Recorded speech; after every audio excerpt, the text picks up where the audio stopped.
Initialement, nous devions être deux. Donc François Potier, vice-recteur adjoint, en gros CFCU ou équivalent ici, qui lui est un vice-recteur qui est en charge de l'appui à la réussite donc des études et des étudiants. Moi, en ce qui me concerne, à l'Université Laval, je suis dans une faculté donc, en sciences de l'éducation et titulaire d'une chaire de leadership en pédagogie d'enseignement supérieur. Comprenez derrière ça que mon job sur le campus, donc auprès des 17 facultés, auprès des 4000 professeurs chargés de cours, etc., c'est de participer à la transformation des pratiques pédagogiques. C'est mon terrain de jeu, donc, qui accueille 48 000 étudiants pour vous donner à peu près, je veux dire, une volumétrie de cette université. Là, c'est transparent, juste, c'est assez fait pour vous montrer l'évolution de la formation à distance au Québec entre 1995 et 2015. Je pense que les chiffres parlent d'eux-mêmes, c'est-à-dire que vous voyez ici, vous voyez ici, je veux dire, les évolutions, c'est-à-dire plus 455% d'évolution en ce qui concerne la formation continue. Les cégep, c'est particulier, c'est en gros entre le lycée et les IUT, et l'augmentation de la pratique de formation à distance, donc plus de 120% en distance. À l'Université Laval, en 1984, il n'y avait aucun cours. Aujourd'hui, quand on regarde l'offre de formation, nous avons 900 cours qui sont offerts. Comprenez qu'un cours dans une université québécoise, c'est un équivalent de 135 heures d'activité d'apprentissage étudiant. Et ça correspond, si je traduis en modèle européen, à 6 ECTS. Donc, ça veut dire qu'on a 900 fois 135 heures qui sont proposées, qui correspondent à autant de programmes, 88 programmes complets. On pourrait rediscuter des MOOC. Nous, on a fait le pari de MOOC très très spécifiques, nous en avons 3, avec une caractéristique qui est des taux d'accomplissement des MOOC entre 17 et 25%. Donc ça, ce sont des éléments importants. Et également, depuis 3 ans, nous développons ce qu'on appelle des cours hybrides, et je reviendrai rapidement là-dessus. Du côté des pratiques, ce qu'il faut savoir, c'est que sur les 48 000 étudiants, un étudiant sur 2 suit au moins un cours à distance. Ça veut dire qu'à distance, nous avons 24 000 inscriptions cours, je veux dire, sur une année. En gros, ça correspond à quoi? Ça correspond à la situation suivante, c'est qu'un étudiant par session, par semestre, il peut au maximum s'inscrire à 5 cours qui correspondent à 30 crédits ECTS. Vous aurez les diapos, etc. Ça, je vous l'ai pas dit, mais c'est un cadeau offert par l'Université Laval. Donc, vous voyez déjà le rapport à la formation. Aujourd'hui, 18% des 3000 professeurs sont engagés par la formation à distance, c'est-à-dire qu'ils sont conçus et qu'ils prennent en charge au moins un cours. Et ce qu'il faut savoir, c'est que dans le modèle à la fois de réussite et le modèle économique de cette université, eh bien 18% des crédits qui sont délivrés sont des crédits qui sont délivrés à distance. Donc on est quand même dans quelque chose qui est assez représentatif. Et l'Université Laval est la première université qui propose une offre de formation à distance au Québec et dans le monde francophone, je veux dire en Amérique du Nord. Et ça veut dire que derrière ça, nous sommes devant des institutions qui ont été fondées pour faire que de la distance, telles que la TELUC ou Athabasca. Donc c'est vrai que c'est un élément important. Je pourrais revenir sur pourquoi. Merci. Pour ceux qui savent que déjà que je ne vais pas pouvoir répondre à cela, je vous renvoie à l'édition de la revue Distance et médiation des savoirs de décembre 2016 où j'ai fait un article qui explique tout ça. Nous, aujourd'hui, la question, c'est pas de savoir s'ils sont en présence, s'ils sont à distance, mais de permettre à tout étudiant de trouver les modalités pédagogiques, donc en termes de cours, qui lui correspondent, que ce soit en présence, que ce soit à distance. Selon un principe qui est fondateur pour nous, c'est que présence-distance, c'est même valeur, même moyen, même résultat. Le gradient sur lequel nous travaillons aujourd'hui, c'est de la présence à la distance avec un développement de ce qu'on appelle les formations hybrides. Une formation hybride, on l'a définie arbitrairement de cette façon-là, c'est-à-dire lorsque dans l'ensemble des activités, des 135 heures, etc., 20 à 80% des activités étaient faites à distance. D'accord? Et ça se traduit par plusieurs organisations pédagogiques. Je vais aller très très vite dessus. Donc en fait, l'étudiant, selon les cours, selon l'offre, etc., il a le choix entre plusieurs modalités. Soit du full campus, soit du full distance. Le 15, c'est le nombre de semaines. Tout est structuré de la même manière. C'est-à-dire que, en gros, la session de semestre, c'est sur 15 semaines. Et je viens avec avec, je veux dire, des activités qui peuvent être repliées. L'idée, c'est pas de replier. Donc, depuis, je veux dire, 3-4 ans, on a développé une offre de formation hybride, donc appuyée sur ce type de définitions qui sont assez simples et explicites. Et en fait, et sur les différentes semaines, des activités sur campus et des activités hors campus. Ça peut être hors campus des activités synchrones, des activités asynchrones, enfin tout type d'activités. Ça, c'est donc une troisième modalité qui est offerte aux étudiants. Et la quatrième modalité, c'est ce qu'on appelle la comodalité. C'est-à-dire la possibilité pour l'étudiant, je pense qu'au bout de 25 minutes, je vais y arriver, la possibilité pour l'étudiant, si vous voulez, pour un même cours, à la fois de le suivre en présentiel quand il peut venir, la semaine après, il ne peut pas, il est à distance, et quand il est à distance, il peut soit le suivre de manière synchrone, soit de manière asynchrone. Et ça, c'est le même enseignant qui fait le cours. Donc voilà les 4 modalités, si vous voulez, qui sont proposées à l'étudiant. Concrètement, ça veut dire quoi? Ça veut dire que dans l'offre de cours, parmi lesquels l'étudiant est amené à choisir pour faire sa trajectoire de formation, soit le cours n'est proposé qu'à distance ou qu'hybride, mais certains cours sont proposés sur au moins 2 modalités, soit présence, soit distance, soit présence et hybride.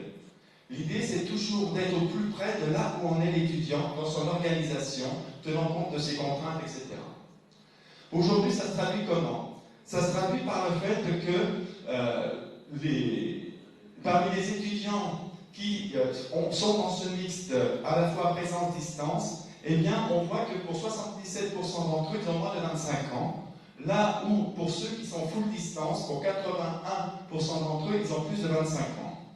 Et ça, c'est quelque chose qui peut être intéressant aussi, je veux dire, à considérer dans une perspective d'accompagnement à la réussite, sachant que là, la réussite dont je parle, c'est la réussite académique. C'est pas la réussite éducative, c'est pas la réussite personnelle, on s'entend, on pourrait passer aussi du temps là-dessus. Mais ce qui nous intéresse d'observer aujourd'hui, c'est l'évolution des inscriptions à distance en fonction notamment de l'âge. Et vous voyez une le pointeur on ne l'aura pas, bref, et vous voyez quand même une augmentation qui est beaucoup plus importante pour les étudiants qui ont de plus de 25 ans. Alors plus de 25 ans, nous, c'est pas de la formation continue. Je pourrais revenir, parce qu'on est dans une logique d'apprentissage à vie. Alors, aujourd'hui, ces évolutions, elles se traduisent comment? Elles se traduisent par rapport au sujet, par des pourcentages à la fois d'abandon et d'échec qui sont somme toute très proches, je veux dire, de la présence. En gros, j'ai pris 3 années ici, 2013, 2014, 2014, 2015, 2015, 2016, sur 3 modalités, distance, hybride et présentielle. En rouge, c'est la moyenne d'abandon. Ce qu'on appelle l'abandon, c'est-à-dire que l'étudiant a possibilité de dire « j'abandonne ». D'accord? C'est-à-dire une déclaration d'abandon qui se fait à plusieurs modalités, il y a 2 temps. Et je veux dire, on a des étudiants qui abandonnent et que l'on différencie des étudiants qui sont en échec. L'échec, c'est sur les étudiants qui n'ont pas abandonné. Okay? Ce que je veux vous montrer ici, c'est que, en gros, l'abandon, il est de moins de 8% que l'on a même à distance. Okay? Et bien sûr, il est plus faible en présence, comme vous pouvez le voir, il est de 4,5%. En gros, retenez que ce soit abandon ou échec, l'écart ne va pas au-delà de 5 points. Donc c'est quand même quelque chose qui peut être intéressant aussi à comprendre. Pourquoi, je veux dire, on arrive à ce taux, comment dire, à la fois d'abandon et d'échec. Donc, si vous voulez, ici, ce que l'on a, en fait, les barres les plus hautes, c'est ce qu'on appelle les cours préuniversitaires, c'est-à-dire les personnes qui ont besoin qui n'ont pas les niveaux des prérequis pour faire vite. Mais qu'est-ce qu'on remarque, si vous voulez, c'est que ici, c'est ce qu'on appelle les cours de premier cycle, c'est-à-dire l'équivalent de la licence. Donc pour le baccalauréat, nous avons 4 séries de cours, les cours de base qui sont les cours 1000, les cours 2000, les cours 3000, les cours 4000. Et ce que ça permet de voir ici, c'est le taux d'échec dans les différents cours. En fait, qu'est-ce que l'on remarque, c'est que pour les cours 1000, il y a plus d'échecs que pour les, notamment, comment dire, ça baisse malgré tout, même si, je veux dire, sur la distance, il y a une remontée au cap. Il y a des explications autour de tout cela. Mais ce sur quoi je voulais, comment dire, insister ce matin, juste premier temps sur ces pourcentages de taux. Et ça, on peut voir aussi sur d'autres. Le C3, en fait, ce sont les cours de doctorat. Et en fait, qu'est-ce que l'on constate ici? Eh bien, c'est quand même tout l'intérêt qu'il y a à développer les modes hybrides. Le mode hybride, c'est ce qui est en rouge. Et vous voyez que cette hybridation, en fait, l'hybridation qui alterne à la fois les activités campus, les activités distance, selon des gradients de 20 à 80%, un effet positif tant sur l'abandon que sur la baisse du pourcentage d'échecs. Il y a des variations, je veux dire, qui vont s'expliquer à partir de plusieurs dimensions. Bon, il y a bien sûr la dimension liée au domaine et liée au programme. Il y a par exemple des cours et des programmes que j'appelle des programmes darwiniens, c'est-à-dire des programmes pour des raisons qui s'expliquent, qui sont là pour produire de l'échec. Là, juste ce que je voulais vous montrer, donc, vous voyez que les taux de réussite, ça varie en dessous, si vous voulez, à l'horizontale, ce sont des différents types de cours. En fait, ce sont des cours, si vous voulez, que j'ai retenus ici, des cours qui ont des gros effectifs, c'est-à-dire que sur les 3 dernières années, ils ont accueilli au moins 3000 étudiants, et les informations, enfin, les données que je vous présente ici, ce sont des informations qui sont collectées sur une base de 22 259 étudiants. On peut penser que ça commence à être un tout petit peu représentatif. Donc ici, qu'est-ce que l'on voit sur le taux de réussite, et je vais faire que celui-ci, c'est de voir à la fois, bien sûr qu'il y a des variations cours pour des effets que je vous disais, puis il y a des cours qui ne sont pas bons. Hein. On a des cours, en gros, là où la moyenne, si vous voulez, d'abandon et d'échec est de, selon entre 5 et 7%, on a des cours qui sont à 18% d'abandon, mais on est en train de les revoir parce qu'il y a eu des choses, bref. La qualité, ça se travaille aussi au quotidien, les cours par cours. L'idée, c'est que nous, on essaye vraiment de travailler sur la compréhension de la réussite, je veux dire, à la fois du côté de l'organisation du cours, mais également du côté de l'étudiant et de son contexte d'apprentissage, et je reviendrai rapidement là-dessus. Mais également, ce que l'on remarque, et ce sont les barres de couleur orange qui sont en bas, c'est qu'il y a un effet culturel. C'est-à-dire qu'un étudiant qui n'est pas de culture québécoise et de culture canadienne va moins bien réussir. Et ça, on le sait. Pourquoi? Parce qu'il y a une pratique, il y a un habitus, il y a comme un métier de l'étudiant qui est culturellement situé, et qui fait que les normes, les valeurs, etc., les codes, les critères, eh bien, je viens mettre au départ en difficulté les étudiants. Donc c'est pour ça aussi, et on le verra, qu'il y a tous les dispositifs d'aide à ça. Je vous parlais de notre intérêt à comprendre l'ensemble des dimensions. Là, c'est juste, pas dire ce qu'il y a à la périphérie, mais c'est juste, je veux dire, le résultat d'un travail que nous avons conduit qui visait à identifier quels étaient les éléments qui participaient, pas à la réussite en tant que telle, parce qu'avant de réussir, il faut persévérer. Et quelles étaient donc toutes les dimensions qui contribuaient à la persévérance de l'étudiant dans un dispositif de formation à distance. C'est vraiment plus confort comme ça. Merci beaucoup. Et en fait, on s'est intéressé à ce qui relevait des pairs, ici, ce qui relevait des proches de l'entourage, bon, des invariances, je veux dire, en termes de caractéristiques de l'individu, ce qui relève de la plateforme, de l'ambiance, du climat, du bien-être. Parce que c'est important dans le livre, vous voyez, on l'a vu il y a quelques instants. Ce qui relevait de l'apprenant dans son sentiment, sa confiance en soi, etc. Et ce qui relevait de l'enseignant. D'accord? Donc plus il y a de barres colorées qui vont en périphérie, plus c'est important. Juste retenez ça, si vous voulez des articles, il y a de la production là-dessus. Donc la réussite, on essaie de la comprendre, si vous voulez, dans sa globalité et d'accompagner les étudiants. Et donc pour accompagner les étudiants, nous avons mis en place un dispositif, comment dire, d'appui au dépistage, je veux dire, des étudiants en possible difficulté.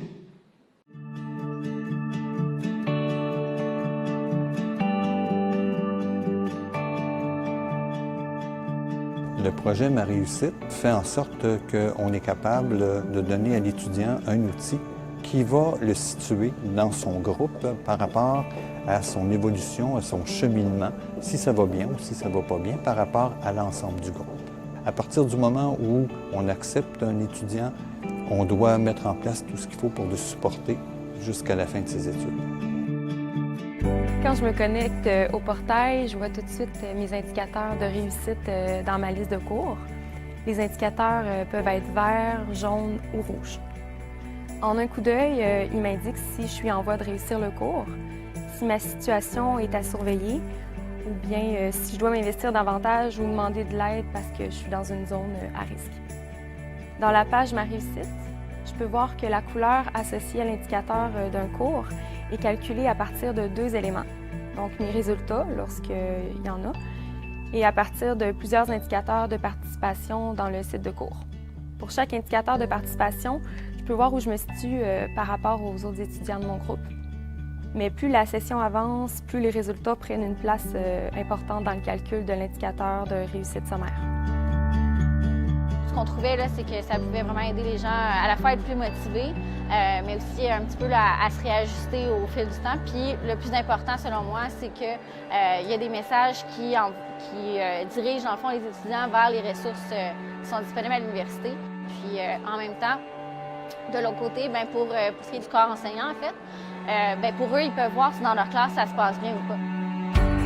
Ce que j'aimerais dire aux étudiants par rapport à ces outils-là, c'est que c'est vraiment des outils qui sont là pour les aider, que c'est là aussi surtout pour faire la prévention, là, pour dire, c'est pas là pour taper sur les doigts qui que ce soit, c'est vraiment pour dire, si tu es en difficulté, voici les ressources qui sont disponibles pour toi, puis aussi de ne pas attendre là, à la dernière minute quand il est un peu trop tard, quand on a comme 75% de nos résultats qui sont sortis, puis que là, c'est vraiment difficile à rattraper. Je pense que ce qui pourrait arriver de plus beau, c'est qu'un jour, des étudiants nous reviennent en disant merci, j'ai obtenu mon emploi, je me suis rendu au bout, j'ai ma profession parce que un jour, vous m'avez fait signe, vous m'avez indiqué que ça n'allait pas bien et vous m'avez soutenu dans le problème que j'ai rencontré.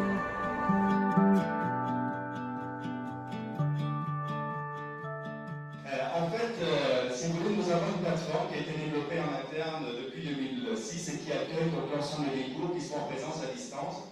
Et sur cette plateforme, il y a un certain nombre d'événements. Il y a plus de 2 millions d'événements par jour de pointe qui sont collectés sur cette plateforme.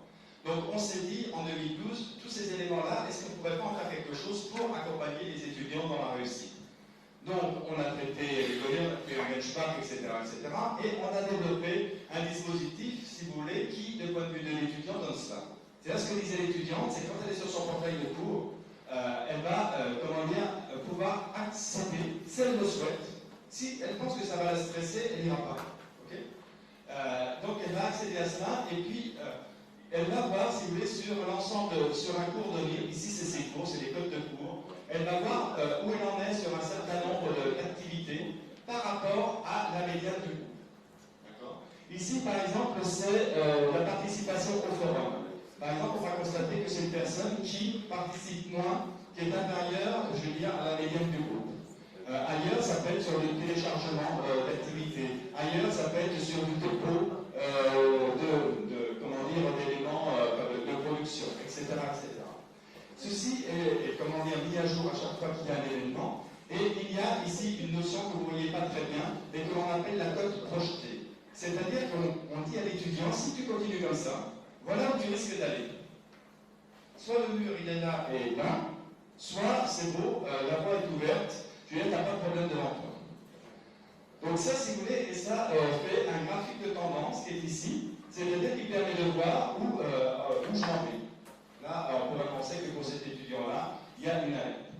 Au départ, si vous voulez, les traces et les éléments informationnels qui sont, les données qui sont collectées et ensuite analysées par les algorithmes, au départ, c'est des traces d'activité. On sait que ça vaut ce que ça vaut, mais ça permet quand même déjà de savoir, dans la mesure où tout est sur le portail, je veux dire, s'il y va, s'il n'y va pas, etc., s'il fait du forum, du message et autres. Et au fur et à mesure que les résultats rentrent, nous, on a l'obligation à donner les premières notes, je veux dire, au bout de selon 4e ou 5e semaine, donc de façon aussi à ce que l'étudiant voit où il en est. Ça peut être du formatif, ça peut être du certificatif, etc. Et au fur et à mesure qu'on avance dans la session, les algorithmes sont davantage basés sur les résultats.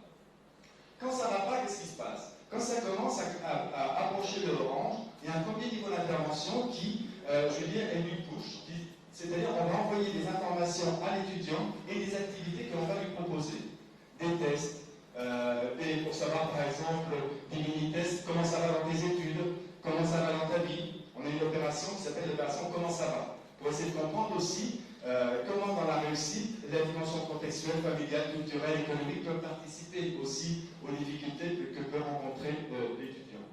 On renvoie aussi l'étudiant à un certain nombre d'activités, de pratiques. Par exemple, l'étudiant, on voit que dans les tests émergent des difficultés liées au stress. Et bien on va l'envoyer sur, j'ai déjà capsules vidéo, normalement je devrais avoir fini, mais on va considérer qu'il reste 2 minutes. Et si vous voulez, je ferai une petite vidéo sur la gestion du stress. Si ça ne va pas, je peux aller vers le service qui s'appelle le service bien-être à l'Université Laval, où je peux même avoir des séances avec prix très très réduits de soutien psychologique. Ce qu'il faut comprendre, c'est que cette dimension de réussite, elle s'inscrit dans un écosystème à la fois technique, technologique, mais également organisationnel et humain. Et les étudiants ont leurs informations et l'enseignant responsable du cours a des informations en temps réel. C'est-à-dire que moi, ma cohorte, je sais qui est en rouge, qui est en orange, qui est en vert. En temps réel, et ça va me permettre, à moi en tant que prof, de dire monsieur le petit Alain Boivin, il y a quelque chose qui ne doit pas aller dans sa vie, je vais me rapprocher de lui. Il faut savoir aussi que l'on a un contrat explicite et implicite pédagogique qui est que, entre guillemets, on se doit à l'étudiant. Mais on ne répond pas, je veux dire, le week-end, on ne répond pas pendant les congés, etc. Il y a des règles. La seule chose, c'est qu'on a l'obligation à donner signe de vie suite à un message reçu par l'étudiant sous les 48 heures. Même si c'est juste pour dire, j'ai bien reçu et je te reviens. Et donc, vis-à-vis le prof a la fiche individuelle de l'étudiant, et tout en dessous ici, il y a le journal de suivi des interactions. C'est comme chez le médecin. Le médecin qui peut, Pierre Jarreau nous voir hier, il avait le foie qui n'était pas droit, etc. Bon, le lendemain, il vient pour la rapidilate. Et donc, je vais tout ramener dans ce journal et ça fait un suivi. Ce qui veut dire quoi? C'est que si moi, en tant que prof, je suis empêché, je ne peux plus faire ce job-là pour différentes raisons, eh bien, quelqu'un va prendre le relais et va avoir l'information. Et puis, pour terminer, le responsable de programme, c'est-à-dire ici, responsable de mention, on va dire comme ça, à peu près, eh bien, lui, il a la vue de tous les étudiants et sur tous les cours. Donc, comme ça permet de resituer la difficulté de l'étudiant, soit en local, soit en global par rapport à la situation de l'étudiant. Aujourd'hui, où est-ce qu'on en est rendu? Ça se passe plutôt bien, il y a une bonne acceptation. Je ne sais pas encore vous dire exactement en quoi les lumières influencent ou pas sur les pourcentages, qui étaient quand même déjà faibles. Mais ce que l'on sait, c'est que, je veux dire, il y a déjà une utilisation, d'accord? Je veux dire, il y a une utilité qui est perçue quand même pour plus de 3/4. Et que du côté des, je vais aller vite parce que j'ai promis de m'arrêter à peu près dans les temps, qu'également il y a une acceptation du côté des enseignants et du côté des directions de programme, ce qui n'était quand même pas gagné au départ parce que ça demande du temps. Mais ça demande du temps, mais ça renforce la qualité pédagogique et on permet surtout ce pourquoi nous sommes là, c'est-à-dire aux étudiants de réussir. Merci.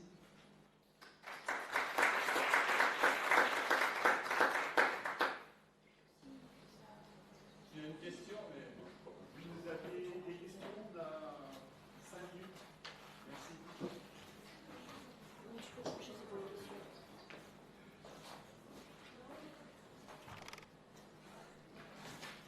Bonjour, je voulais juste vous poser une question par rapport à la France. Est-ce que vos enseignants sont valorisés pour faire justement ce côté plus pédagogique? Chez nous, à chaque fois, on a toujours le même problème, on nous dit nous, on fait de la recherche, la pédagogie est mise de côté et il n'y a aucun moyen, aucune, je ne sais pas, reconnaissance pour nos enseignants. Donc, est-ce que c'est ce qui fait aussi la différence? Parce que chez nous, les enseignants ont l'air beaucoup plus impliqués, en tout cas de ce côté-là, que chez nous. Alors, j'aurais plein de choses à dire là-dessus. Il y a plusieurs niveaux. Nous, il faut savoir que l'Université Laval est avant tout une université de recherche. Notre renommée, elle est sur la recherche. D'accord? Mais malgré cette renommée avec des choses assez intéressantes, et ce n'est pas l'objet, ce qui nous intéresse, c'est la relève. Et c'est ce qu'on appelle la relève, c'est d'accompagner les étudiants dans la réussite de leur projet. Ça veut dire qu'on s'en moque qui ne valide pas, qui ne diplôme pas. Mais par contre, il faut qu'ils aillent à la fin des cours, ça nous intéresse parce qu'il y a la monnaie qui est là. Mais ce n'est pas que ça. Mais ce que l'on veut, c'est de les accompagner dans la réalisation de leur projet. Ce qui veut dire, par exemple, qu'on a des étudiants qu'on peut voir pendant 10 ans, 15 ans, non pas qu'ils redoublent, mais parce qu'on a un statut, par exemple, d'étudiant à temps partiel. C'est-à-dire que je peux faire ma licence en 6 ans si je veux, sans être jamais en échec. Ça, c'est des éléments importants. Ensuite, nous, je veux dire, il y a aussi une culture communautaire et une culture aussi du mouvement de la construction, et qui est aussi une version, je veux dire, de l'application des théories libérales, c'est-à-dire qu'on croit en l'individu et c'est un management par la confiance, c'est-à-dire qu'on veut les amener à se réaliser. Ça, c'est quelque chose qui est quand même fondamental, et ce qui fait que si, par exemple, je ne faisais pas cours, si j'arrivais 5 minutes en retard, je peux avoir un grief. Un grief, c'est une plainte.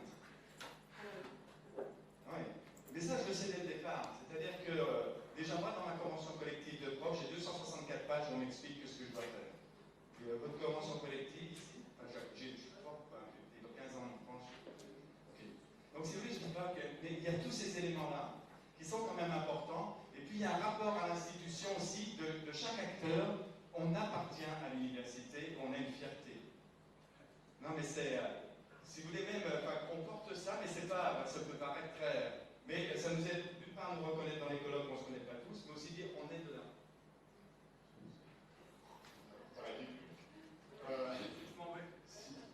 S'il reste juste une petite question, enfin, c'est pas la question, c'est une petite réponse. J'en ai deux, mais c'est toute petite. La première, c'est les outils qui nous a montré la plateforme. Est-ce que c'est accessible en accès libre et téléchargeable et réutilisable? Et la deuxième question, c'est en rebondissant sur ce que dit la culture particulière, les étudiants qui ne sont pas québécois, sont un peu différents, etc. Et moi, j'ai une question très claire. Quel est le modèle économique des études à Québec? Est-ce que les étudiants s'inscrivent? Est-ce qu'ils payent cher? Est-ce que les études sont gratuites? Est-ce que tu penses que c'est un lien avec cette implication que disait on appartient à tous à l'université, quand on est là, on est là pour réussir, etc. Alors, sur la question du coût, là où l'étudiant en France va payer 3,50 € par année pour un crédit qu'il n'aura peut-être pas, à l'Université Laval, le crédit qu'il va obtenir lui coûte 35 €. C'est un rapport de 1 à 10. En gros, une année complète, c'est 2200, 2500 euros, ça dépend du cours. Ensuite, la plateforme. Aujourd'hui, la plateforme, on est en train de la déployer dans certains autres lieux, même en France, on a des partenaires pour le déploiement. Et là, on vient d'obtenir un petit pécule, 12 millions de $, on est en train de la réécrire complètement, alors qu'elle vient juste d'être finie. Mais on veut la réécrire pour plein de raisons, et notamment pour sa portabilité à l'externe. Mais une plateforme, c'est aussi un élément d'un écosystème, et ça, c'est important. Et on ne plug pas forcément des choses qui viennent d'ailleurs comme ça, mais nous, notre dynamique, c'est aussi ce partage-là. Et ne serait-ce que sur les algorithmes,